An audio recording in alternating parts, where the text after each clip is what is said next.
Hello everyone, my name is Liliane Conteville.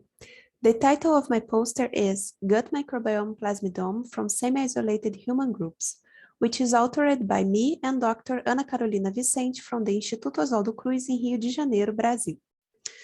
The gut plasmidome, or the set of plasmids we have in our gut microbiome, has the potential to impact the ecology and evolution of the gut microbes and also human health and physiology. Nevertheless, this niche remains poorly explored, with most of the studies focusing on the gut microbiomes of urban industrialized groups. So here we studied semi-isolated groups, which represents a link between the ancestral and modern human groups.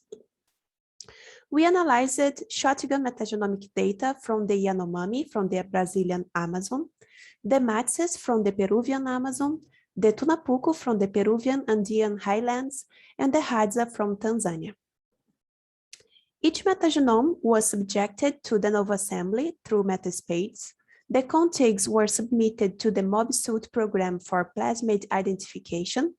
Functional annotation was performed using the Cofan Koala tool, and Abricate was used to screen the ORFs against databases with antibiotic and metal resistance genes and virulence factors.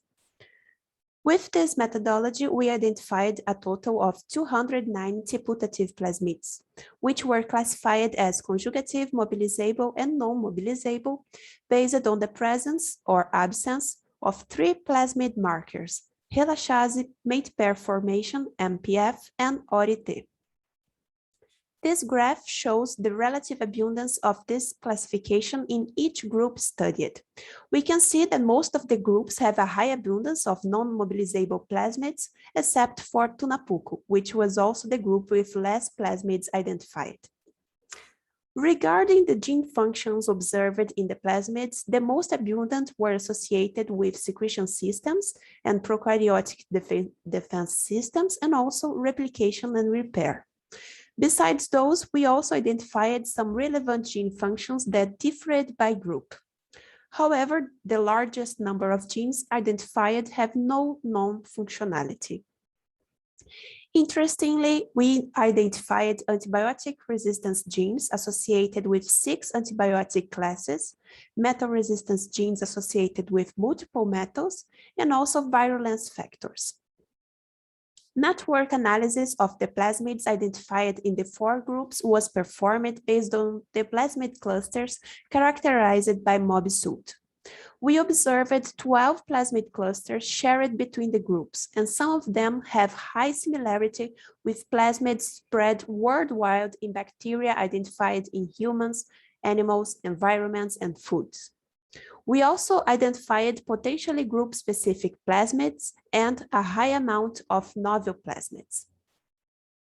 This similarity with plasmids previously identified worldwide reveals that in some way, these semi-isolated groups are being impacted by modern practices, and these plasmids and genes are eventually being carried out by urban industrialized individuals.